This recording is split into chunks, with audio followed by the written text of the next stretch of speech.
안녕하십니까. 김성문 목사입니다. 오늘은 마태복음 8장 18절에서 22절 말씀 같이 보도록 하겠습니다. 예수께서 무리가 자기를 에워싸는 것을 보시고 건너편으로 가기를 명하시니라. 한 서기관이 나와 예수께 아뢰되 선생님이 어디로 가시든지 저는 따르리이다. 예수께서 이르시되 여우도 굴이 있고 공중의 새도 거처가 있으되 인자는 머리 둘 곳이 없다 하시더라. 제자 중에 또 한 사람이 이르되 주여 내가 먼저 가서 내 아버지를 장사하게 허락하옵소서.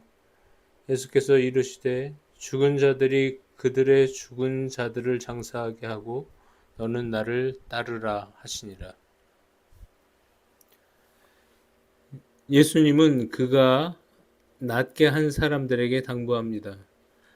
사람들에게 병 나은 것을 알리지 말라고.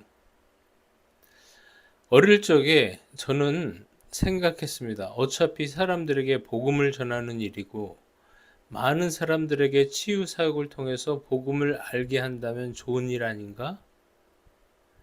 나중에 깨닫게 된 일이지만 사람들은 자신들의 필요를 채우기까지 비굴할 정도로 무엇이든 순종할 것처럼 굴지만 필요가 채워지면 자신의 뜻대로 행동합니다.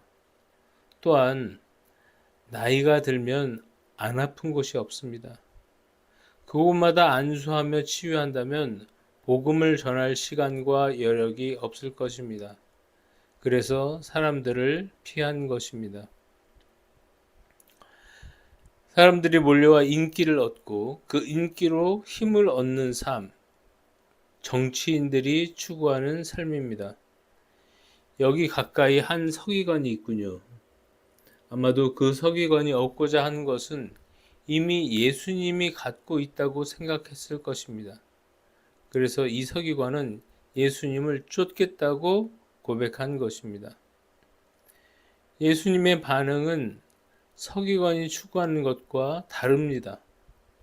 예수님은 사람들의 인기와 선호와 능력을 조금도 무게를 두지 않으십니다. 오히려 그들을 떠나 다른 지방으로 떠나십니다. 서기관은 예수님의 결정이 마음에 들지 않았지만 끝까지 쫓았습니다. 아마도 말하지 못한 목적이 있었을 것입니다. 예수님은 그 서기관에게 예수님을 쫓는 삶에 대해서 말씀하십니다. 여우도 자신의 굴이 있어 외부로부터 보호를 받고 쉼을 얻고 새끼를 키운다. 하지만 나에게는 굴조차 없는 삶이다. 또 새들도 둥지가 있어 쉼을 얻고 새끼들을 먹이고 보호한다. 하지만 나에게는 그러한 둥지도 없다. 과연 내가 이런 삶을 견딜 수 있겠느냐? 이 삶에 동의가 되느냐? 아마도 그 서기관은 서기관이 되기까지 수많은 지식과 훈련을 쌓았을 것입니다. 그런 삶을 살기 위해 그 고생을 한 것이 아니었을 것입니다. 그 모든 것을 버리고 예수님이 말하는 길을 따를 결단이 서지 않았을 것입니다. 결론적으로 예수님은 그 서기관에게 예수님의 길을 따를 수 없을 것이라 우회적으로 거절하고 계신 것입니다. 두 번째 사람이 등장합니다. 그는 제자 중에 한 명이었습니다. 여러분이 아셔야 되는 게 있는데 예수님의 제자는 12명 뿐이 아닙니다. 제자군에 속한 사람들이 많았습니다. 12명 중에 한 명일지 아니면 제자군 중에 한 명일지 알 수 없지만 제자라 부르는 사람 중에 한 명이었습니다. 그런데 그 제자가 문제가 생겼습니다. 부친이 돌아가신 것입니다. 당연히 장례를 치르러 가야 하죠. 우리는 유교적 전통을 중요시하기 때문에 장례는 매우 중요합니다. 하지만 유대 사회에서도 늙으신 부모님, 병상에 계신 부모님, 돌아가신 부모님을 잘 돌보지 않으면 불효자라 사회적으로 지탄을 받았습니다.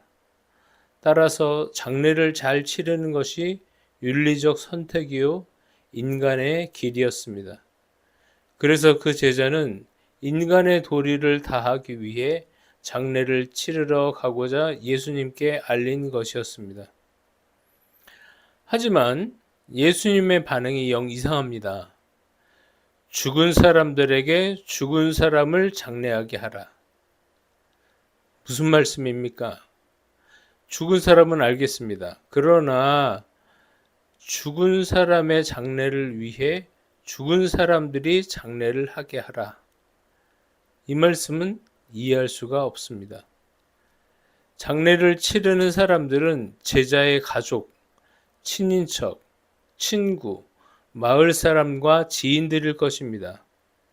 그들이 모두 죽은 사람일 리 없습니다. 받아들일 수 없죠.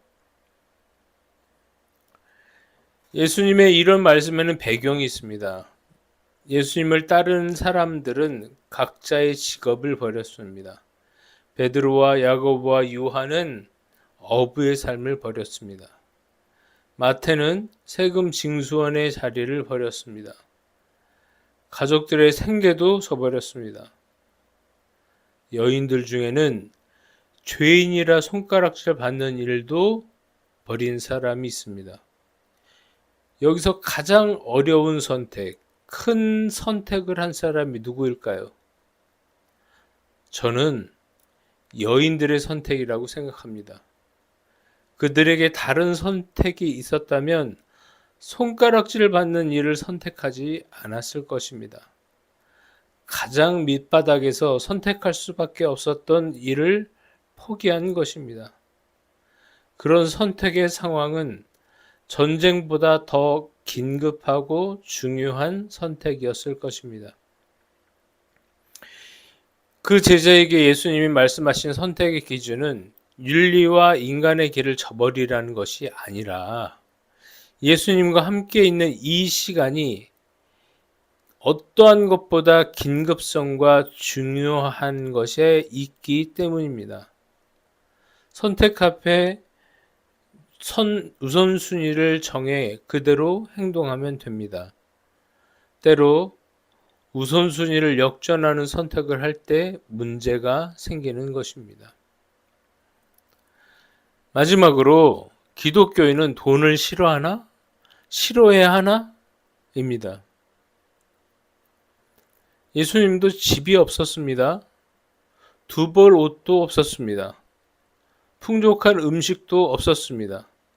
그야말로 풍찬 노숙을 했습니다. 여우보다 새들보다 못한 삶을 살았습니다. 그러면 기독교인 모두가 다 예수님처럼 살아야 하는 것일까요? 예를 하나 들겠습니다. 어떤 연예인은 집이 화장실이 19개인가 있다고 합니다. 침실은 셀 수가 없습니다. 제가 생각할 때는 침실이 어디 있는지 다 모를 것 같아요. 과연 그런 삶이 행복할까요? 그런 삶을 그리스도인들이 추구하는 삶의 모형으로 생각해야 할까요? 제가 모시던 목사님은 당시에 가장 좋은 국산차를 탈 수 있음에 자랑스러워 하셨습니다. 그 모습이 지금도 눈에 선합니다. 반대로 저희 모교회 동네에 있는 은퇴한 목사님이 계셨습니다. 그분은 사역을 하시는 동안 정상적인 조금 큰 차를 타고 다니셨습니다.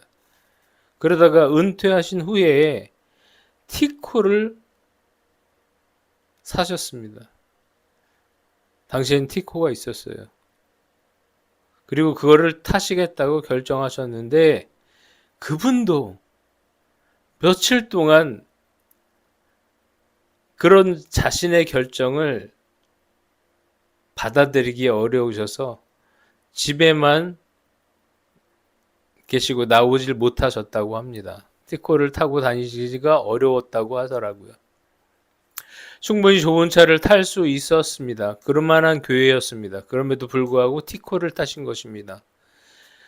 그분들의 선택의 기준은 무엇일까요?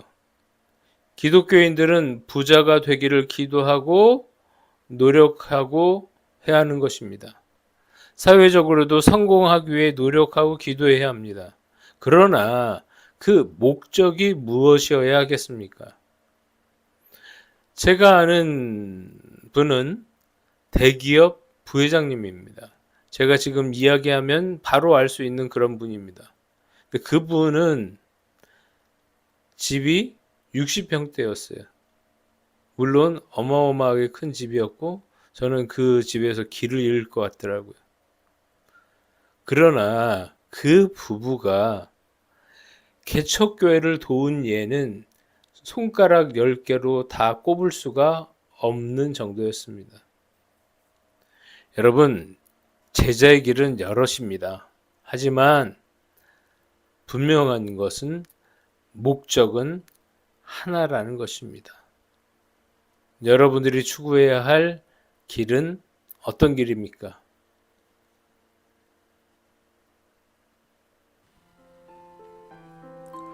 안녕하십니까, 김성문 목사입니다. 저는 목회자로 또 신학자로 30년을 살았습니다. 많은 성도들을 보았고 불신자들도 만나봤고 또 가난한 성도라고도 하죠. 교회를 다녔으나 이런저런 상처를 안고 교회를 떠나 계신 분들도 많이 만나봤습니다. 가장 가슴 아픈 것은 이단에 빠져 계신 분들입니다. 꼭 필요한 평신도 교육이 있었다면, 바르게 말씀을 대하는 방법을 알려주었더라면 이단들의 그 얄팍한 신학조차도 구분해내지 못하는 일은 없었을 것입니다.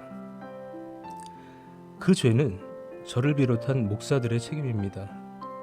그래서 지금이라도 교회 안의 성도들과 교회 밖의 성도들, 그리고 아직 복음을 알지 못한 분들에게 쉬우면서 정확한 성경을 함께 연구해가면서 성장해 나가기를 바랍니다.